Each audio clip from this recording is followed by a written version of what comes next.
दोस्तों नमस्कार। दोस्तों आज हम चर्चा करने वाले हैं जो जियोग्राफी तुम्हारा चल रहा है एग्जाम पॉइंटर, और ये बेहद इम्पोर्टेंट सेगमेंट है।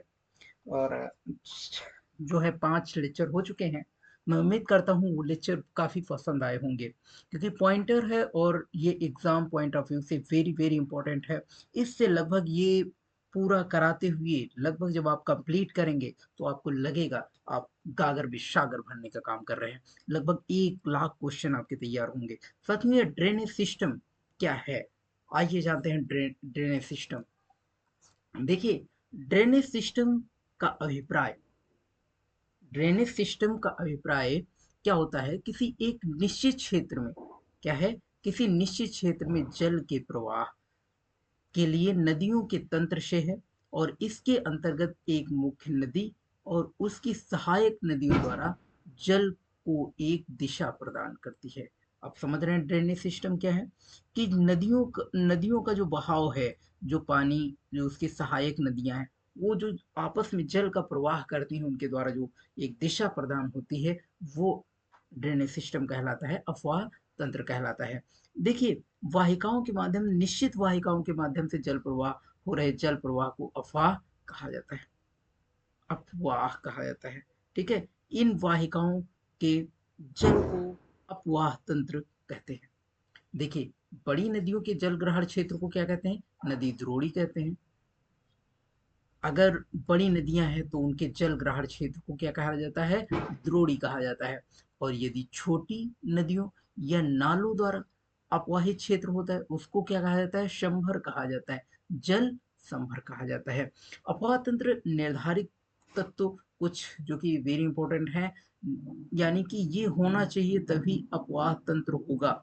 यानी कि स्थलाकृति होनी चाहिए, ढाल प्रवणता और जल की मात्रा, ये सारी चीजें डिपेंड करती हैं बहाव की अवधि और चट्टानों की प्रकृति व संरचना। ये सारी चीजें अपवाह तंत्र पर प्रभावित होती हैं, या अपवाह तभी होगा जब जल प्रवणता, जल ढाल प्रवणता होगी, और जल की मात्रा डिपेंड करती है। कम जल होगा तो कम अपवाह क्षेत्र होगा, और अगर ज्यादा होगा तो उसकी उसकी जो है अपवाह की मात्रा ज्यादा होगी। बहाव की अवधि भी डिपेंड करती है, और चट्टानों की प्रकृति कैसी है ये भी काफी डिपेंड करती है, इनकी संरचना। देखिए, अपवाह प्रतिरूप नदियां हैं, जो अपवाह के कई प्रतिरूप भी पाए जाते हैं। देखिए, वो नदियां जैसे वृक्षाकार अपवाह प्रतिरूप कौन बनाता है, वृक्षाकार जैसा अपवाह कौन सी नदियां बनाती हैं, जैसे कि गंगा, यमुना, गोदावरी, कृष्णा, कावेरी, ये सारी नदियां वृक्षाकार प्रतिरूप बनाती हैं। और ये अपवाह प्रतिरूप नदियां कौन सी हैं, अमरकंटक पहाड़ी से निकलने वाली नदियां, चाहे वो नर्मदा हो और चाहे सोन हो। देखिए, नीलगिरी और पिथौरागढ़ की पहाड़ियों से निकलने वाली नदियों में कौन सा अपवाह प्रतिरूप बनता है, तो वलयाकार वो बनता है। वलयाकार मतलब समझ रहे हैं, वलयाकार अपवाह प्रतिरूप बनता है ऐसे। और पश्चिम घाट से निकलकर अरब सागर में, आप जानते ही हैं अरब सागर किधर है, ये बंगाल की खाड़ी है, बे ऑफ बंगाल, और ये अरब सागर है। तो बता रहे हैं कि पश्चिम घाट से जो निकलती हैं, जो पश्चिम घाट से निकल करके और वो कहाँ गिरती हैं, वो अरब सागर में गिरती हैं। तो ऐसे समानांतर अपवाह बनाती हैं, समानांतर बनती हैं, समानांतर अपवाह तंत्र बनता है। और झील या गर्त में विसर्जित नदियां जो होती हैं वो अविकेंद्रीय अपवाह प्रतिरूप बनाती हैं। देखिए, विंध्य श्रेणी, विंध्य या विंध्य श्रेणी, जो विंध्य की पहाड़ियां हैं, पलामू क्षेत्र की नदियां किस प्रकार का बनाती हैं, तो वो आयताकार बनाती हैं।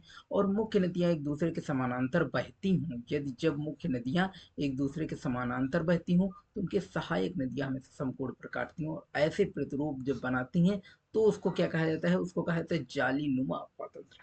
तो इस प्रकार से देखिए, उत्पत्ति और भौगोलिक के आधार पर नदियों को कितने अपवाह तंत्रों में बांटा गया है, 2 अपवाह तंत्र। एक हिमालयी जो नदियां हैं उनका अलग अपवाह तंत्र बनेगा, और जो प्रायद्वीपीय नदियां हैं उनका अपवाह तंत्र अलग बनेगा, क्योंकि जाहिर सी बात है, जो हिमालयी होंगी उनका बहाव तेज होगा, और उनका जब बहाव तेज होगा हिमालयी का, तो उनका अपवाह क्षेत्र भी अलग होगा, तो अपवाह तंत्र भी अलग होगा। लेकिन जो प्रायद्वीपीय नदियां हैं, वो उनका ढलान डिपेंड करता है, उनका ढलान कैसा है। अगर मंद ढलान है तो उनका अपवाह क्षेत्र दूसरा होगा, तो ये भी डिपेंड करता है, प्रायद्वीपीय नदियों का अलग होगा और जितनी भी प्रायद्वीपीय नदियाँ हैं उनका अलग होगा, और जितनी भी तुम्हारी हिमालयी जो नदियाँ निकल रही हैं हिमालय से, उनका अपवाह क्षेत्र दूसरा होगा।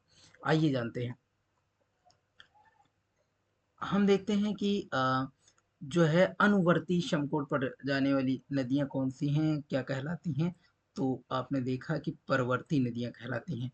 देखिए दिहांग, दिबांग, दिहांग का नाम सुना है आपने? दिहांग, दिबांग, लोहित नदियाँ जो किस प्रकार का अपवाह क्रमहीन अपवाह क्षेत्र बनाती हैं। यानी कि दिहांग जो शांगपो नदी है, यानी कि वो कहाँ जाती है? जब अरुणाचल प्रदेश में प्रवेश करती है तो वो किस नाम से हो जाती है? दिबांग के नाम से, और फिर वो जो लोहित नदी से मिलती है तो फिर आगे चल के वो ब्रह्मपुत्र का नाम लेती है, और ब्रह्मपुत्र के नाम से वो बहती रहती है। तो फिर आगे जाकर के बंगाल की खाड़ी में गिर जाती है। तो सिंधु, ब्रह्मपुत्र, सतलज, ये किस प्रकार का, ये पूर्ववर्ती नदी का उदाहरण है। अच्छा, पूर्ववर्ती नदी का उदाहरण है वे नदियां जो स्थल खंड से ढाल का अनुसरण नहीं करती। वो कैसी हैं? पूर्वारोपित नदियां, स्वर्णरेखा, सोन, चंबल, बनास, ये पूर्वारोपित हैं। छोटी और तीव्र पश्चिमी घाट से निकलकर अरब सागर में जाने वाली समानांतर अपवाह रूप बनाती। आइए देखते हैं हिमालयी नदियों का अपवाह तंत्र कैसा होता है। देखिए हिमालयी नदियां पहली चीज तो बारहमासी होती हैं, यानी कि वो हमेशा बहती रहती हैं, वो कभी सूखती नहीं। तो इन्हें जल की प्राप्ति कैसी होती है? हिम के पिघलने से भी होती है और वर्षा से भी, दोनों से होती है। तो ये होता है। तो जाहिर सी बात, ये नदियां कभी भी बारहमासी होती है, इसलिए इन्हें बारहमासी बोलते हैं, यानी कि साल के 12 महीने ये जो है बहती रहती हैं। अच्छा, हिमालयी नदियों की विशेषताएं क्या होती हैं? ये गहरे गार्ज का निर्माण करती हैं। क्या होता है? गहरे गार्ज का निर्माण करती हैं। वी आकार की घाटियों का भी निर्माण करती है। ऐसे वी आकार की घाटी का निर्माण करेंगे, इधर पहाड़ हो जाएगा और इधर पहाड़ हो जाएगा, और ये नदी जो है कट करके बहती रहती है। तो ये वी आकार की घाटी का निर्माण करती, और छिप्रिकाएं जल प्रपात का भी निर्माण करती हैं। ऊपर से गिर रही है अगर नदी, तो जल प्रपात का निर्माण भी कर रही है। ठीक है। और क्या है? मैदानी भाग की या समतल घाटियां, गोखुर झीलें भी मिलती हैं जहाँ पानी ठहर गया, घुमाव घुमाव ऐसे पड़ा, और ये जो है एक गोखुर झील का निर्माण हो गया। तो इस प्रकार से गोखुर झील बाढ़कृत मैदान, विसर्पी या डेल्टा का निर्माण भी करती हैं, क्योंकि मंद ढलान होती है और ये मंद ढलान में ऐसे ऐसे पानी कट जाता है, और ये इस प्रकार का डेल्टा का निर्माण करती हैं, इस प्रकार से डेल्टा का निर्माण करती हैं। तो ये पर्वतीय नदियों की कुछ विशेषताएं हैं: गहरे गार्ज का निर्माण, वी आकार की घाटियों का निर्माण और जलप्रपात का निर्माण, गोखुर झीलों का निर्माण, घाटियों का निर्माण, समतल घाटियों का, बाढ़कृत मैदान, विसर्पों या डेल्टा का निर्माण करती हैं। आइए देखते हैं सिंधु नदी का अपवाह तंत्र। अब आप देखिए सिंधु नदी से कितने इंपॉर्टेंट क्वेश्चन पूछे जाते हैं। ये थोड़ा सा एग्जाम की दृष्टि से क्या क्या इंपॉर्टेंट है। देखिए पहली चीज तो सिंधु नदी हिमालय की नदियों में सबसे पश्चिमी नदी क्या है? सबसे पश्चिमी नदी है हिमालय की। आपने देखा भी होगा कि कैसे जो है इंडिया से प्रवेश करती है सिंधु नदी। तो सिंधु नदी का उद्गम स्थल क्या है? तो सिंधु नदी का उद्गम स्थल है तिब्बत में। तिब्बत में कहाँ पर? बोखुरचू हिमनद, एक बोखुरचू हिमनद है, जिसको जो कैलाश श्रेणी का, तिब्बत में कैलाश श्रेणी की बोखरचू हिमनद, तो कैलाश श्रेणी में जो बोखरचू नाम का हिमनद है, वहां से सिंधु नदी का उद्गम होता है। और सिंधु नदी भारत में किस स्थल में प्रवेश करती है? तो ये लेह से लेह में प्रवेश करती है। जैसे कि आपने मैप बनाते हैं एक बार, ये जो है आप ऐसे करके, ये जम्मू कश्मीर वाला पार्ट हो गया, और ये आपका, ये आपका धीरे धीरे ये गुजरात वाला पार्ट हो गया, और ये आपका प्रायद्वीपीय भारत हो गया ये। तो देखिए लेह वाला पार्ट ये है, लेह लद्दाख वाला। तो लेह लद्दाख में दमचोक नाम, दमचोक, लेह लद्दाख वाले पार्ट में दमचोक नामक स्थल से ये प्रवेश करती है, दमचोक जो कि लेह में है, और यहाँ से सिंधु नदी जो है भारत में प्रवेश करती है। और इसकी भारत में लंबाई कितनी है? तो भारत में इस तरीके से जाती है और इस तरीके से आती है। तो इसकी भारत में लंबाई कितनी है? तो भारत में लंबाई कितनी है? भारत में इसकी लंबाई है 1114 किलोमीटर, या कुल लंबाई 2180 किलोमीटर है, लेकिन भारत में कितनी है? 1114 किलोमीटर। अच्छा, सिंधु नदी के दाहिने तरफ देखिए, अब आप राइट और लेफ्ट साइड समझ लें कि नदी अगर जिधर बह रही है, जिधर जल का प्रवाह है, मान लो इधर जल का प्रवाह है, तो जल के प्रवाह के साइड में आप खड़े हो जाइए मुंह करके, और ये आपका जो राइट होगा, वो दाहिनी वाली नदियां हो जाएंगी, और जो आपका लेफ्ट होगा वो लेफ्ट वाली नदियां हो जाएंगी। तो ये आप समझ रहे हैं। तो दाहिनी की तरफ कौन कौन सी नदियां हैं, सिंधु नदी के दाहिनी तरफ कौन सी हैं? काबुल, कुर्रम, गोलम, तोची, विबोआ, शंगर। काबुल, ये हो गया काबुल। तोचम, तोचम हो गया। और तोची, सॉरी तोची हो गया। कुर्रम हो गया, गोमल हो गया। गोमल, बिबोआ, शंगर। और बाईं तरफ वाली नदियां कौन सी हैं जो कि इसकी सहायक नदियां सिंधु नदी की? तो ये हो गई आपकी जास्कर। जास्कर जो आपने देखा था, जास्कर श्रेणी आपने देखा था। तो देखिए बाईं तरफ वाली नदियां जास्कर, शिगार, पंचनद, ये आपकी बाईं तरफ वाली नदियां हो गई। तो इस प्रकार से आप देख लेते हैं। देखिए जास्कर, सतलज, श्योक, स्पीति से उत्तर से दक्षिण की ओर सही अनुक्रम क्या है? श्योक, जास्कर, स्पीति और सतलज। आइए नदी के बारे में कुछ इंपॉर्टेंट सेगमेंट देख लेते हैं। और ये आपका रहा,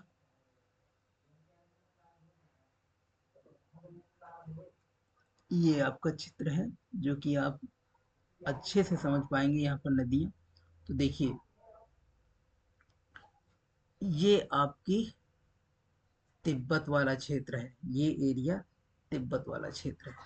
और तिब्बत वाले क्षेत्र से यहाँ कहीं से कौन सा? कैलाश श्रेणी, जिसमें बोखुरचू हिमनद है। और यहाँ से नदी, सिंधु नदी, ये ऐसे जा रही। और ये जो सिंधु नदी जा रही, तो भारत में कितनी है? 1100, कितना है ये आप देख लें एक बार, 1114 किलोमीटर, यानी कि 1114। ये आपका भारत में है, ये आपकी भारत में दूरी है। और ये बोखुरचू हिमनद है। कौन सा? बोखुरचू हिमनद, बोखुरचू हिमनद है ये। तो यहाँ से सिंधु नदी प्रवेश करती है। और ये है किसमें? ये कैलाश श्रेणी में। किसमें है? कैलाश श्रेणी में है। तो ये आप समझ पा रहे होंगे, ये कैलाश श्रेणी में है। अब देखिए, और सिंधु नदी ये जा रही, और सिंधु नदी आपसे पूछा भी जाएगा, सिंधु नदी से पांचों नदियां किस स्थान पर पाकिस्तान में मिलती हैं? और ये भी आप याद रखें। देखिए चिनाब, ये चिनाब नदी रावी से किस स्थान पर मिलती है? और फिर रावी, चेनाब, रावी दोनों नदियां सतलज में किस स्थान पर पाकिस्तान में मिलती हैं?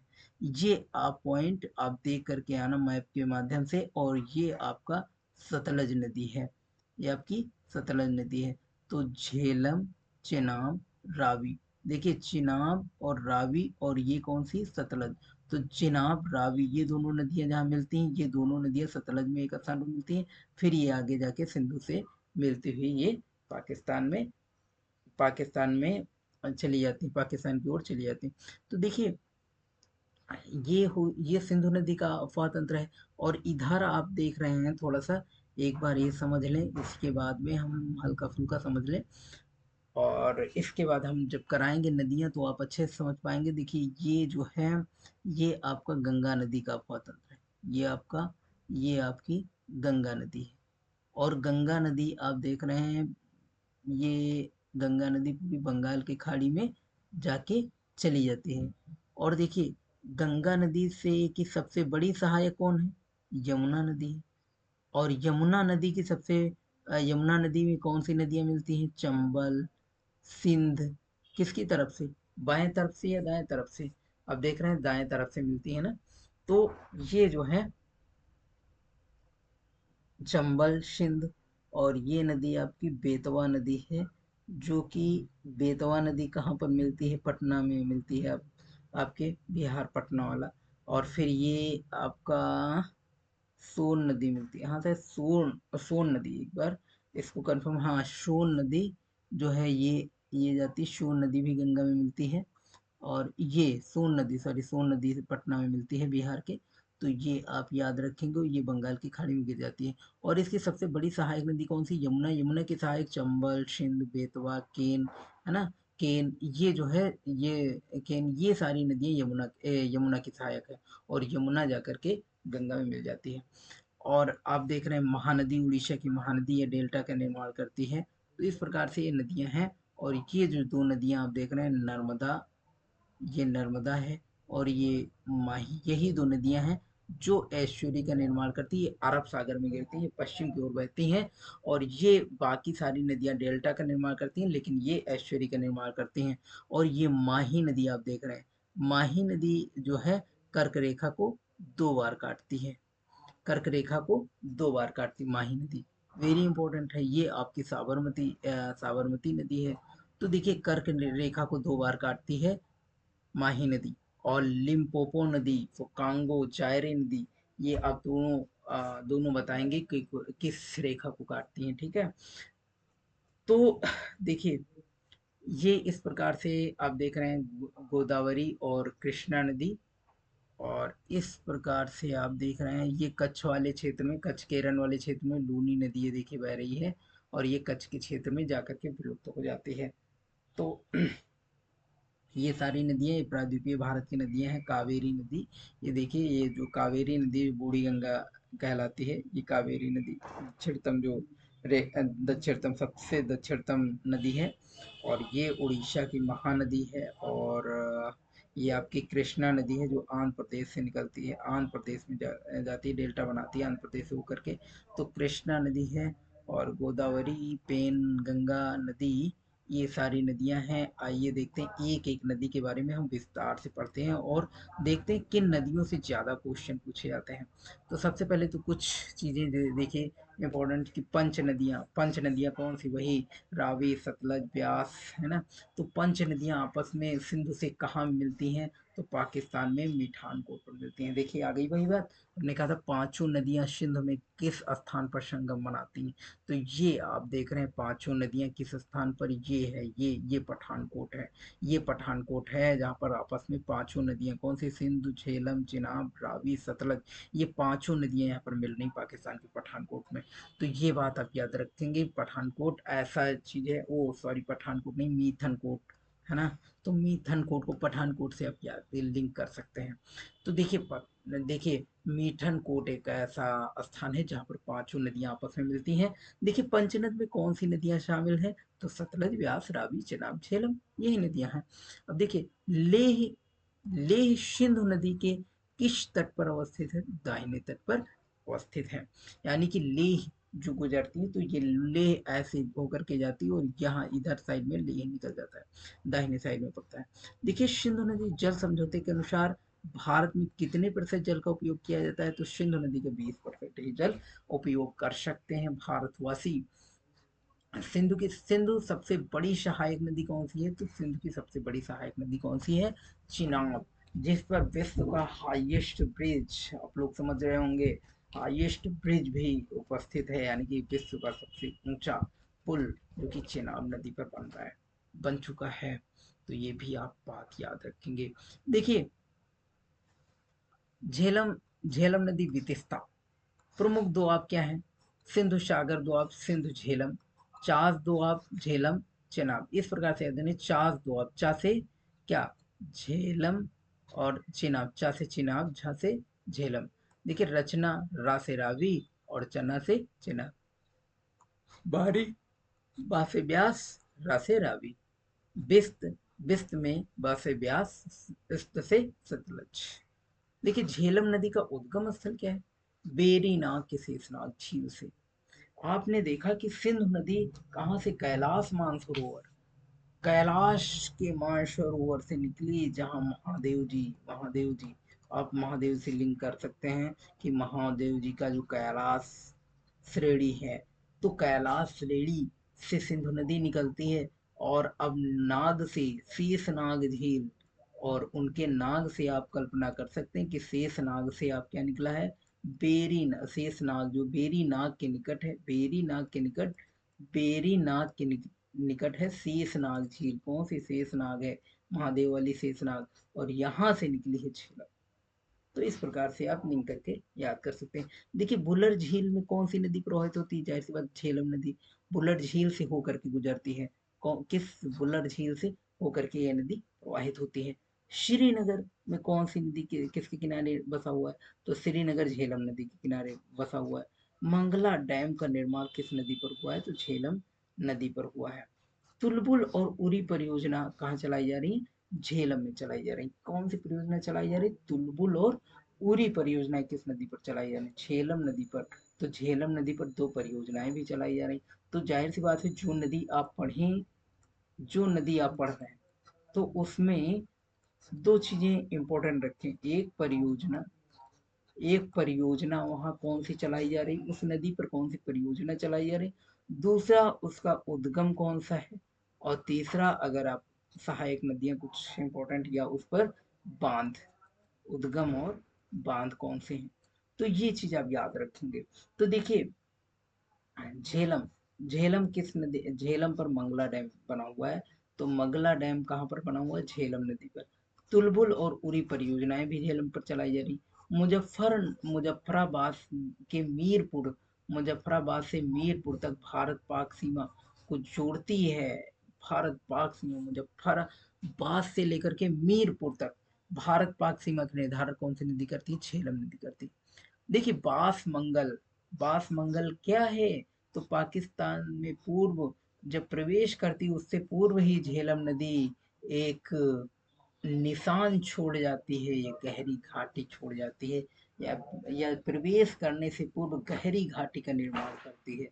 कह रही है कि अब मैं भारत में हूँ और यहाँ से पाकिस्तान जा रही हूँ, बिना भेदभाव के। वैसे इंसान भेदभाव करते हैं। और तो ये जो है, इनका यही है कि जो पक्षी होते हैं और जो नदियां होती हैं, उनका कोई बॉर्डर नहीं होता, वो बिल्कुल आजाद होती हैं। काश इंसान भी ऐसा होता। तो देखिए, पाकिस्तान के प्रवेश से पूर्व झेलम नदी क्या बनाती है? गहरी घाटी का निर्माण करती है, और उसका नाम बासमंगल है। देखिए, झेलम और रावी पाकिस्तान के किस स्थान पर चेनाब से मिलती हैं? तो झंग के स्थान पर। देखिए, मैंने कहा था ना, झेलम और रावी, ये जो दोनों नदियां हैं, ये किस स्थान पर सतलज से मिल रही हैं? तो जिस स्थान पर मिल रही वो झंग है, वो क्या कहलाता है? वो झंग कहलाता है, और वो पाकिस्तान में पड़ता है। देखिए, किसान गंगा किसकी, जाहिर सी बात है, झेलम की है। कावेरी घाटी कश्मीर घाटी में स्थित है, और ये जो है, ये मिट्टी केसर की खेती के लिए विशेष उपयोगी साबित है। तो इस प्रकार से आप याद कर सकते हैं।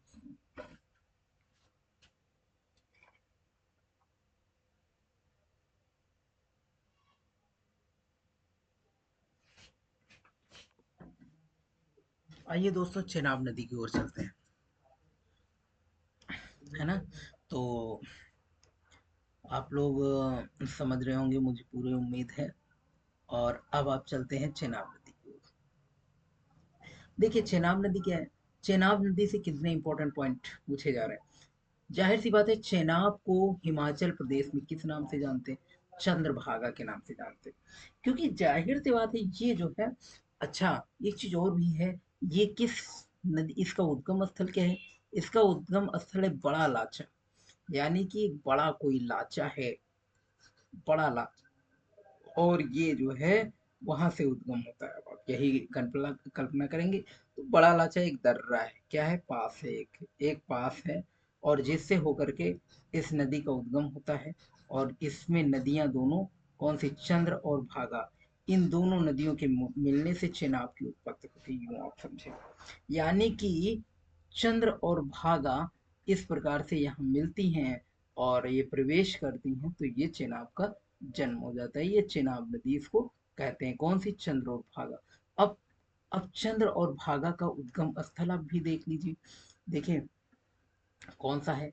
बड़ा लाचा दर्रा है, पढ़ ही चुके हैं। तो बड़ा लाचा दर्रे से ये चंद्र और भागा दोनों नदियों का उद्गम होता है, यानी कि यहीं से मिलती हैं, और यहाँ से उछलती हैं, और दोनों नदियां जब आपस में मिलती हैं, तो चेनाब की उत्पत्ति होती है। देखिए, चेनाब भारत में अफवाह तंत्र इसका कितना है? तो 21,808 वर्ग किलोमीटर है। तो चेनाब भारत का अफवाह क्षेत्र कितना है? 21,808 वर्ग किलोमीटर है। ये बात आप याद रखेंगे। देखिए, चेनाब की भारत में लंबाई कितनी है? तो 1180 किलोमीटर है। यानी कि सिंधु नदी से ज्यादा है इसका भारत में। तो लंबाई जो है, उसकी 1114 किलोमीटर थी, लेकिन इसकी आप देख रहे हैं 1180 किलोमीटर। चेनाब नदी पर निर्मित महत्वपूर्ण परियोजनाएं, कुछ परियोजनाएं चलाई जा रही। इस पर जैसे कि हमने कहा उस पर कौन कई परियोजनाएं चलाई जा रही झेलम नदी पर, वैसे ही यहाँ पर परियोजनाएं चलाई जा रही हैं। एक तो बगलिहार है, दूसरी सलाल है, तीसरी है दुलहस्ती, जो कि मेन इंपॉर्टेंट परियोजना है, बगलिहार, सलाल और दुलहस्ती परियोजना। दूध गंगा नदी किस राज्य में अवस्थित है? जम्मू कश्मीर में। दूध गंगा नदी यानी कि उसका पानी कैसा होगा? दूध जैसा सफेद और गंगा जैसा निर्मल होगा, इसीलिए कहते हैं दूध गंगा नदी जम्मू कश्मीर में है। देखिए भारत की किस नदी पर विश्व का सबसे ऊंचा बांध बनाया जा रहा है? तो हमने सबसे पहले ही बताया कि चेनाब नदी है, जिस पर हाईएस्ट जो है सबसे ज्यादा ऊंचाई पर लगभग कितना है, 362 मीटर, है ना। तो इतना जो है ऊंचा ये बांध बनाया जा रहा है। आप लोग एक बार देख लीजिएगा कि वो कौन सा पुल है जो सबसे ऊंचा पुल बनाया जा रहा है, ये कितने मीटर है, 362 मीटर है, और इसका जो है इस प्रकार से बनाया जा रहा है। देखिए रावी नदी पर क्वेश्चन क्या पूछे जा रहे हैं, रावी नदी किस दर्रे से निकलती है? तो ये भी रोहतांग दर्रे से निकलती है। तो आपने अभी देखा था जो है आपने अभी देखा था कौन सी, चेनाब नदी, वो रोहतांग दर्रे से निकलती है, लेकिन ये बड़ा लाचा दर्रे से निकलती है, लेकिन ये कहाँ से निकलती है रावी नदी? ये रावी नदी रोहतांग दर्रे से निकलती है। कहाँ से निकलती है? रोहतांग दर्रे से निकलती है, और ये कांगड़ा जिले में है। देखिए रावी नदी से निर्मित कुछ परियोजनाएं, इसमें भी कुछ परियोजनाएं चलाई जा रही हैं। एक तो चमेरा थीन में पड़ता है, जो रणजीत सागर परियोजना चलाई जा रही, साहरकुंड कुंडी बांध परियोजना चलाई जा रही, ये प्रस्तावित है। देखिए रावी चिनाब का संगम कहाँ पर होता है? तो संगम होता है सराय में, सराय सिंध, पाकिस्तान में एक स्थान है सराय सिंध, जहां पर संगम होता है। सिंध का सराय है, और वहीं पर क्या होता है, रावी और चेनाब का संगम होता है। यूं आप याद रखेंगे। तो रावी नदी और चेनाब नदी का संगम सराय सिंध पाकिस्तान में होता है। चंबा घाटी में प्रवाहित होने वाली नदी रावी नदी है। चंबा घाटी में प्रवाहित होने वाली नदी कौन सी है? रावी नदी। देखिए व्यास नदी के बारे में आप क्या कहेंगे? व्यास नदी है, विपाशा नदी। देखिए व्यास नदी है, विपाशा नदी। व्यास नदी का उद्गम स्थल ये भी रोहतांग दर्रे से, लेकिन व्यास कुंड से है। तो आपने देखा कि जो आपने देखा कि चेनाब नदी और रावी नदी का रोहतांग दर्रे से हो रहा है, लेकिन रोहतांग दर्रे में कौन सा, रोहतांग दर्रे में एक स्थान पड़ता है कांगड़ा जिला में, एक स्थान पड़ता है जहाँ पर कांगड़ा जिले में रोहतांग दर्रे के पास से रावी नदी निकलती है। लेकिन यहाँ पर आप देख रहे हैं कहाँ से निकलती है, तो ये व्यास कुंड से निकलती है, और ये भी रोहतांग दर्रे में ही पड़ता है व्यास कुंड। देखिए कुल्लू घाटी से प्रवाहित होने वाली नदी कौन सी है? व्यास नदी, कुल्लू घाटी से होकर के जाती। और दूसरी धौलाधर श्रेणी के काती और लारगी में कौन सी नदी गार्ज का निर्माण करती है? तो व्यास नदी ही गार्ज का निर्माण करती है। कहाँ पर? काती और, देखिए धौलाधर श्रेणी के काती और लारगी में इसका गार्ज देखने को मिलता है। तो व्यास नदी का गार्ज कहाँ देखने को मिलता है? का, काती और लारगी में। देखिए व्यास नदी का मैदानी भाग में किस स्थान पर प्रवेश करती है? तलवाड़ा, होशियारपुर जिला। व्यास नदी मैदानी भाग में किस स्थान पर प्रवेश करती है? तलवाड़ा, होशियारपुर जिला। हरिकी नामक स्थान व्यास किस नदी से जा मिलती है? सतलज। हरिकेन बैराज किस नहर से निकलता है? इंदिरा गांधी नहर से निकलती है। हरिकेन बैराज से कौन सी नहर निकलती है? तो हरिकेन बैराज से इंदिरा गांधी नहर। पंचनद एकमात्र नदी जिसका प्रवाह केवल भारत में है, व्यास। तो पंचनद की एकमात्र नदी जिसका प्रवाह केवल भारत में, बाकी सब कर रहा है तिब्बत चीन, है ना, तिब्बत में है, रोहतांग दर्रे के पास में। लेकिन यही एक नदी है जिसका जो है एकमात्र जिसका प्रवाह, सॉरी, जिसका प्रवाह नॉट उद्गम, तो जिसका प्रवाह केवल और केवल भारत में, पंचनद व्यास का, व्यास भारत में निकलती है और भारत में मिल जाती है दूसरी नदी से। तो व्यास एकमात्र ऐसी नदी है पंचनद में जिसका केवल भारत में, बाकी सारी नदियां पाकिस्तान की ओर जाती हैं। तो देखिए सतलज, सतलज नदी, चलिए बताइए सतलज नदी से कितने इंपॉर्टेंट क्वेश्चन है। तो देखिए पहली चीज तो इसका उद्गम क्या है? राजस्थान झील जो कि तिब्बत के पठार में पड़ती है। सिंधु नदी के समांतर प्रवाहित होने वाली नदी कौन सी है? सतलज। और सतलज नदी किस जगह पर प्रवेश करती है? सिपकीला दर्रे। भारत में किस जगह पर प्रवेश करती है? तो सिपकीला, शिपकीला दर्रे से प्रवेश करती है। भारत में सिपकीला दर्रे से प्रवेश करती है। सिपकीला दर्रा है कहाँ पर? तो सिपकीला दर्रा, माना दर्रा, नीतिला दर्रा, है ना। ये आप समझेंगे थोड़ा सा। तो देखिए, सिपकीला दर्रे से सतलज नदी प्रवेश करती है। भाखड़ा नागल परियोजना किस नदी पर है? और जिन्होंने दर्रा नहीं पढ़ा या फिर जो और सारे क्वेश्चन नहीं पढ़े, मेरा पिछला सेशन नहीं देखा है, वो डिस्क्रिप्शन बॉक्स में जा करके मेरे पुराने सेशन देख ले। और ये 5 लेक्चर हो चुके हैं, जो कि ये 6 लेक्चर चल रहा है। और ये बहुत ही अच्छा लेक्चर पॉइंट के माध्यम से आप हर एक चीजें बहुत ही डिटेल में आप जान पाएंगे। देखिए, एकमात्र पूर्ववर्ती नदी जो हिमालय की तीनों श्रेणियों को अपरदित कर प्रवाहित होती है, सतलज नदी।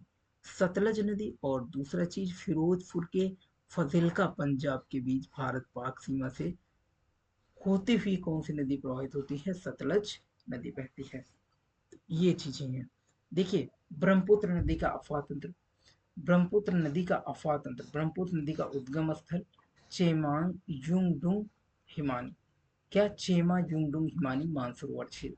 देखिए, तिब्बत में ब्रह्मपुत्र नदी किस नाम से जाना जाता है? सांगपो के नाम से। अभी हमने बताया कि ब्रह्मपुत्र जो नदी है वो जैसे ही आपके तिब्बत में है तो सांगपो के नाम से जाएगी, और फिर जैसे ही अरुणाचल प्रदेश में प्रवेश करती है तो दिहांग के नाम से जानी जाती है, और फिर ये जब लोहित नदी इसमें मिलती है तो ब्रह्मपुत्र के नाम से जानी जाती है।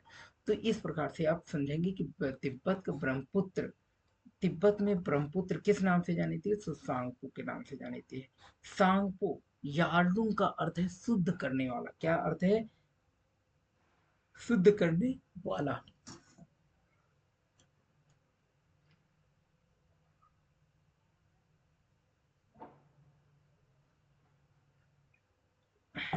तो क्या है? शुद्ध करने वाला। देखिए, ब्रह्मपुत्र का स्थानीय नाम क्या है? दिहांग। ब्रह्मपुत्र के स्थानीय नाम दिहांग अरुणाचल प्रदेश, ब्रह्मपुत्र असम, जमुना बांग्लादेश। देखिए, समझ गए आप? ब्रह्मपुत्र का स्थानीय नाम। जब देखिए सांगपो अरुणाचल प्रदेश, देखिए ऐसे ऐसे यूं समझिए आप। एक बार समझ लेते हैं। ये आपका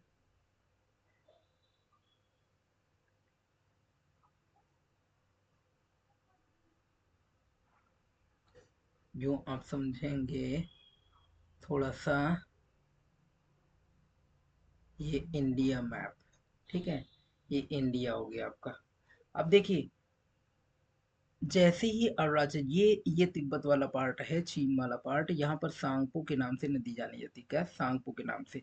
और जो ही इंटर करती है एक बार इसमें, कहाँ पर इंटर करेगी?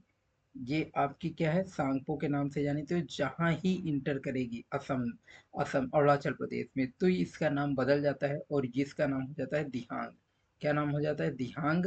और यहाँ पर सांगपो। अब देखिए, इसमें जैसे ही लोहित नदी आकर के मिलती है, और जहाँ पर मिलती है लोहित नदी, तो असम में जहाँ पर मिलती है वहां से ये ब्रह्मपुत्र के नाम से चलती है। किसके नाम से? ब्रह्मपुत्र के नाम से। और फिर ये बांग्लादेश में इंटर करती है। जब बांग्लादेश में इंटर करती है तो किस नाम से? जमुना के नाम से। तो यूं आप इनके स्थानीय नाम है, यानी कि तिब्बत में सांगपो, तिब्बत में सांगपो। और ये आपका हो गया असम, असम में दिहांग, असम में दिहांग। और फिर ये आपका असम से होते हुए बांग्लादेश में जमुना के नाम। तो असम में दिहांग, और सॉरी, असम में ब्रह्मपुत्र, ये अरुणाचल प्रदेश में दिहांग, सॉरी, अरुणाचल प्रदेश में दिहांग, और ये असम में ब्रह्मपुत्र के नाम से, और फिर बांग्लादेश में जमुना के नाम से।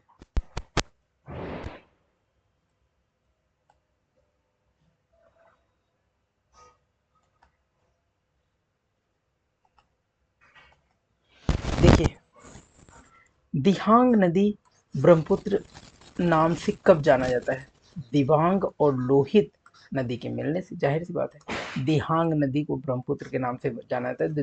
दिबांग यानी कि वही कौन सी सांगपो आती सांगपो आती दिबांग के नाम से, और ये अ, दिहांग नदी को ब्रह्मपुत्र वही मतलब दिहांग नाम होता है। और ये जब लोहित नदी से मिलती है तो ये नदी मिलने के बाद में ब्रह्मपुत्र के नाम से जानी जाती है। विश्व का सबसे बड़ा द्वीप किस नदी पर स्थित है? तो ब्रह्मपुत्र नदी पर स्थित है। इसी ब्रह्मपुत्र पर जो विश्व की सबसे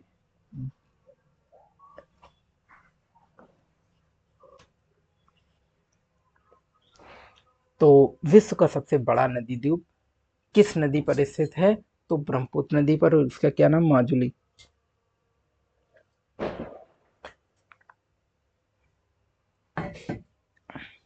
राष्ट्रीय जलमार्ग संख्या 2 ब्रह्मपुत्र सदियों से धुबरी तक, सदिया से धुबरी तक राष्ट्रीय जलमार्ग संख्या 2 की लंबाई 851 किलोमीटर। कितनी है? 851 किलोमीटर। माजुली नदी द्वीप, माजुली नदी द्वीप को किस वर्ष भारत की नदी द्वीपीय जिला घोषित किया गया? वर्ष 2016। असम में ब्रह्मपुत्र नदी किस प्रकार का जलमार्ग का निर्माण करती है? गुम्फित जलमार्ग का निर्माण करती है। ब्रह्मपुत्र नदी किस प्रकार का जलमार्ग का निर्माण करती है? गुम्फित जलमार्ग का निर्माण करती है। ब्रह्मपुत्र नदी की सहायक नदियां कौन सी हैं? देखिए, ब्रह्मपुत्र की सहायक नदियां कौन सी हैं? सुबनसिरी, कामेंग, मानस, धनसिरी, जिया भरेली, पगलाडिया, पुथीमारी, शंकोस। कौन सी? सुबनसिरी, कामेंग, मानस, धनसिरी। देखिए, कामेंग, मानस, धनसिरी, जिया भरेली और पगलाडिया, पुथीमारी, शंकोस। तो ये इस प्रकार से आप याद कर लेंगे। देखिए, दाएं तट से कौन सी सहायक नदियां हैं? सुबनसिरी, कामेंग, मानस, अमो, संकोच, तीस्ता। ब्रह्मपुत्र के बाएं तट से दिबांग, लोहित, धनसिरी, कोपली, मेघना, बराक। लोहित नदी को किस उपनाम से जाना जाता है? खूनी नदी के उपनाम से जाना जाता है। बराक नदी का उद्गम स्थल मणिपुर की पहाड़ियां हैं। बराक नदी यानी कि खूनी नदी को किस उपनाम से जाना जाता है? तो भैया लोहित नदी को खूनी नदी के नाम से जाना जाता है, उपनाम से। और बराक नदी का उद्गम स्थल मणिपुर की पहाड़ियां, मणिपुर की पहाड़ियों से निकलती है बराक नदी। तिपाई मुख जल विद्युत परियोजना, क्या कह रहा है? तिपाई मुख जल विद्युत परियोजना किस नदी पर निर्माणाधीन है? बराक और तुईवाई नदी के संगम पर, ये पाकिस्तान में। लोकटक लोकटक जल विद्युत परियोजना किस राज्य में है? तो मणिपुर में है। बांग्लादेश के विरोध के कारण कौन सी परियोजना विवादित रही? तिपाई मुख जल विद्युत परियोजना। कौन सी? तिपाई मुख जल विद्युत परियोजना। देखिए, ब्रह्मपुत्र के अफवाह क्षेत्र में वार्षिक वर्षा लगभग कितना? 200 सेंटीमीटर होती है, लगभग 200 सेंटीमीटर। बाढ़, मार्ग परिवर्तन, तट अपवर्तन हेतु प्रसिद्ध नदी कौन सी है? ब्रह्मपुत्र नदी। कौन सी है? ब्रह्मपुत्र नदी। देखिए, तो ये तो थे आपके ब्रह्मपुत्र नदी से कुछ जुड़े हुए क्वेश्चन। यानी कि अपरदन के लिए बहुत प्रसिद्ध मार्ग अपरदन, और बाढ़ के लिए भी प्रसिद्ध है, तट अपरदन के लिए बहुत प्रसिद्ध है ब्रह्मपुत्र। और ये जो है अफवाह क्षेत्र में वार्षिक वर्षा इसकी कितनी होती है? 200 सेंटीमीटर तक वार्षिक वर्षा होती है। तो अफवाह क्षेत्र भी काफी डिपेंड करता है। बांग्लादेश के विरोध के कारण ये परियोजना विवादित रही, जो कि ब्रह्मपुत्र नदी पर चलाई जा रही तिपाई मुख जल विद्युत परियोजना। लोकटक जल विद्युत परियोजना ये कहाँ, किस राज्य में है? मणिपुर राज्य में जल विद्युत परियोजना है। देखिए, ब्रह्मपुत्र नदी तंत्र से जुड़ी व उत्तर पूर्व भारत की अन्य प्रमुख नदी घाटी परियोजनाएं। तो आप परियोजनाएं एक बार देख लें थोड़ा सा। अरुणाचल प्रदेश में कौन कौन सी परियोजनाएं हैं, और नागालैंड सिक्किम में परियोजनाएं हैं। देखिए, कोपली जल विद्युत परियोजना असम, कामेंग जल विद्युत परियोजना अरुणाचल प्रदेश, अपर लोहित जल विद्युत परियोजना अरुणाचल प्रदेश, ढिकरोंग जल विद्युत परियोजना अरुणाचल प्रदेश, रंगा नदी जल विद्युत परियोजना अरुणाचल प्रदेश। देखिए, अरुणाचल प्रदेश में कौन सी है? दम्बे, रंगा देवी, ढिकरोंग, अपर लोहित, कामेंग, कोपली। और नागालैंड में कौन सी है? दियांग। और रंजीत कौन सी है? रंजीत सिक्किम में चल रही है। तुवाई रियल मिजोरम में, धालेश्वरी मिजोरम, तुवाई मिजोरम। ठीक है, मिजोरम में। तो ये आपने देखा। अब देखिए, कुछ क्वेश्चन और हैं, एक दो क्वेश्चन रह गए हैं। मानसून ऋतु में ब्रह्मपुत्र नदी की गहराई 10 मीटर गहराई होती है, 8 मीटर चौड़ाई होती है। ये आप चीज ध्यान रखें, 10 मीटर गहरी होती है और 8 मीटर तक चौड़ी होती है, यानी कि अफवाह क्षेत्र इसका बहुत बड़ा है। असम और पश्चिम बंगाल के बीच सीमा निर्धारण करने वाली, असम और पश्चिम बंगाल के बीच संकोच नदी, जो कि ब्रह्मपुत्र की सहायक नदी है, असम और पश्चिम बंगाल के बीच सीमा का निर्धारण करती है। देखिए संकोच नदी जो ब्रह्मपुत्र के सहायक है, भूटान के हिमालयी श्रेणी से इसका उद्गम स्थल है। तो भूटान के हिमालय श्रेणी से निकलती है ये संकोच नदी, और ये असम और पाकिस्तान के बीच, पश्चिम बंगाल के बीच में सीमा का निर्धारण करती है।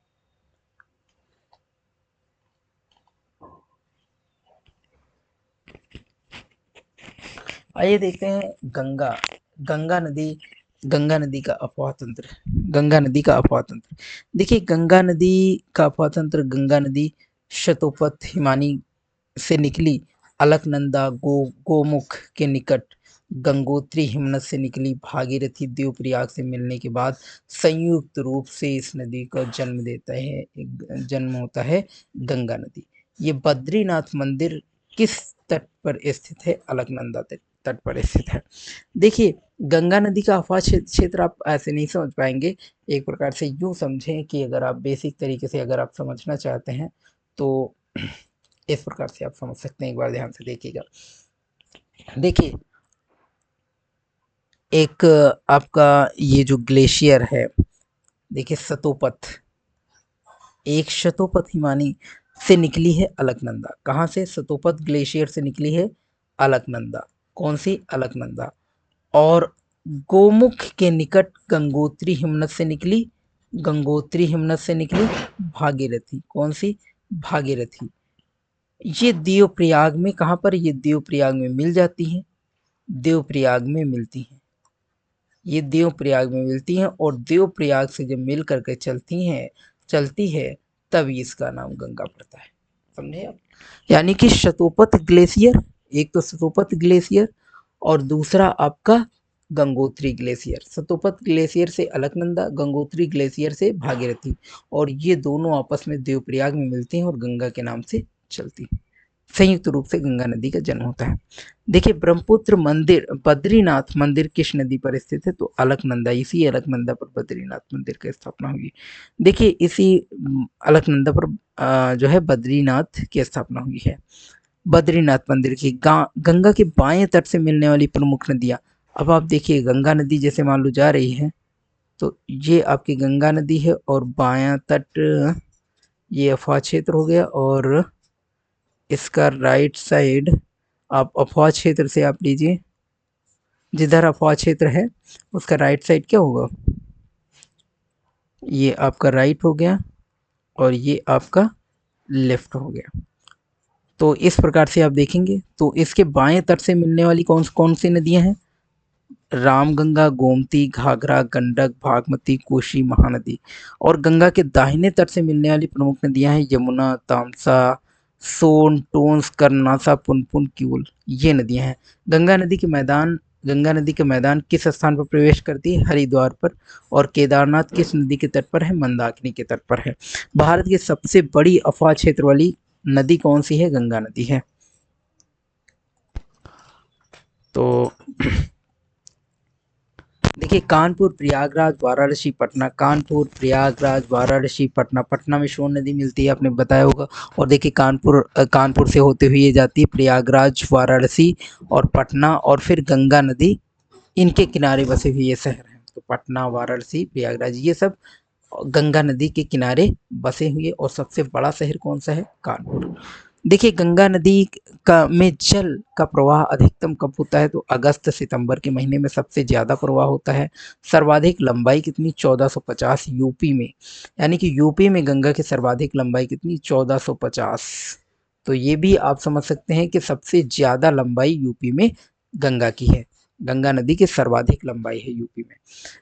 देखिए गंगा नदी की न्यूनतम लंबाई झारखंड में है 40 किलोमीटर। और रामगंगा गंगा नदी से कहाँ मिलती है? तो कन्नौज में मिलती है रामगंगा नदी। गंगा नदी की एकमात्र सहायक नदी, जो कि जिसका उद्गम फुल्लर झील में है। फुल्लर झील, तो फुल्लर झील से है गोमती नदी का। देखिए एकमात्र सहायक नदी, गंगा नदी की एकमात्र सहायक नदी जिसका उद्गम मैदान में है, और वो गोमती नदी फुल्लर झील, ठीक है, फुल्लर झील से। गंगा नदी की लंबाई कितनी है? 25,525 किलोमीटर है। गंगा नदी का राजवाल लंबाई कितनी है? तो यूपी में 1450 किलोमीटर है, वेस्ट बंगाल में 520 किलोमीटर, बिहार में 405 किलोमीटर, यूपी में उत्तराखंड सॉरी यूके यूके में उत्तराखंड में 110 किलोमीटर, झारखंड में 40 किलोमीटर। सबसे कम झारखंड में, सबसे ज़्यादा यूपी में, दिख रहा होगा। और सेकेंड पोजीशन आपकी बांग्लादेश की है, पश्चिम बंगाल, वेस्ट बंगाल के, जो 520 किलोमीटर है। फिर आपका बिहार आता है 405 किलोमीटर, यूके आता है 110 किलोमीटर। तो ये आप देखिए एक थोड़ा सा और एक चीज़ याद रखेंगे कि जैसे हमने बताया सतोपत ग्लेशियर से आपकी अलकनंदा निकलती है, और एक सतोपत ग्लेशियर है, ये कौन सा? सतोपत ग्लेशियर है। और ये आपका देखिए दो ग्लेशियर बन रहे थे, एक एक था आपका कौन सा? सतोपत ग्लेशियर, और दूसरा कौन सा था जहाँ से अलकनंदा निकली थी, और दूसरा गौमुख यानी कि गंगोत्री, जहाँ से भागीरथी निकली थी। और फिर ये आपस में मिलकर के किसका निर्माण करती हैं? गंगा का। अब देखिए इसके बीच में आपको समझना होगा थोड़ा सा, जब जब ये गंगोत्री से निकलती है, गंगोत्री से गंगा निकलती है, और ये सतोपत ग्लेशियर से अलकनंदा निकलती है, तो यहाँ बीच में देखिए क्या क्या होता है। देवप्रयाग, भागीरथी, अलकनंदा, यानी कि भागीरथी से कौन मिलती होगी? अलकनंदा मिलती है, तो आपका देवप्रयाग का निर्माण होता है, जो कि हमने बताया देवप्रयाग में मिलती है, तभी ये गंगा का निर्माण करती है, ठीक है। अब रुद्रप्रयाग यानी कि मंदाकिनी अलकनंदा से मिलती है, तो बनता है रुद्रप्रयाग, यानी कि अलकनंदा से कौन सी? मंदाकिनी मिलती है, तो किसका निर्माण होता है? रुद्रप्रयाग का। किसका? रुद्रप्रयाग का। इस प्रकार से आप समझें। मान लीजिए सतोपत ग्लेशियर है, और ये कौन सा है? सतोपत, और ये है आपका ग्लेशियर भागीरथी, यानी कि गंगोत्री। ये कौन सा है? गंगोत्री ग्लेशियर, यहाँ से भागीरथी निकली। तो सतोपत में अलकनंदा, ये कौन सी नदी है? अलकनंदा। अलकनंदा से मंदाकिनी बनाती है, जब मंदाकिनी मिलती है तो रुद्रप्रयाग, और अलकनंदा से पिंडार जब चलती है, पिंडार जब मिलती है, पिंडार जब मिलती है तो कर्णप्रयाग का जन्म होता है। तो ये कर्णप्रयाग होता है, और ये आपका कर्णप्रयाग। तो ये आप याद रखें, पिंडार नदी कर्णप्रयाग बनाती है, मंदाकिनी जो है ये रुद्रप्रयाग बनाती है। मंदाकिनी रुद्रप्रयाग, और ये पिंडार कर्णप्रयाग। और अलकनंदा से जब धौली गंगा मिलती है, कौन सी? धौली गंगा मिलती है अलकनंदा से, तो आपका विष्णु प्रयाग बनाती है। और जब नंदाकिनी मिलती है तो नंद प्रयाग बनाती है। कौन सी? नंद प्रयाग बनाती है। तो एक बार इसमें थोड़ा सा होमवर्क कर लेना कि इसमें मंदाकिनी, पिंडार और ये जो हमने मिलाया है, ये राइट और लेफ्ट इसका करेक्ट कर लेना। आप लोग का इतना होमवर्क है। ये आप देख सकते हैं कि कौन सी नदी राइट साइड से मिली है या लेफ्ट साइड से, पिंडार या हमने सारी नदियाँ जो है एक साइड से मिला दी। तो ये आपको करेक्ट करना है, जिससे आप थोड़ा सा नॉलेज भी केंद्रित कर पाएंगे। तो ये होमवर्क है आपका। देखिए गंगा नदी बांग्लादेश में किस नाम से जानी थी? पद्मा के नाम से जानी थी। विश्वघाती नदी किस देश को कहते हैं? विश्वघाती नदी के नाम से किस नदी को जाना जाता है? तो विश्वघाती के नदी के नाम से जाना जाता है हुगली नदी को। हुगली नदी को विश्वघाती नदी के नाम से जानते हैं। गंगा ब्रह्मपुत्र का डेल्टा विश्व का सबसे बड़ा डेल्टा माना जाता है, और इसका विस्तार कहाँ पर है? हुगली और मेघना नदियों के बीच में है। कोलकाता बंदरगाह किस नदी पर स्थित है? हुगली नदी पर स्थित है। गंगा के बाएं से मिलने वाली अंतिम प्रमुख नदी महानंदा है, और दामोदर नदी जिसे बंगाल को शोक कहा जाता है, हुगली नदी की।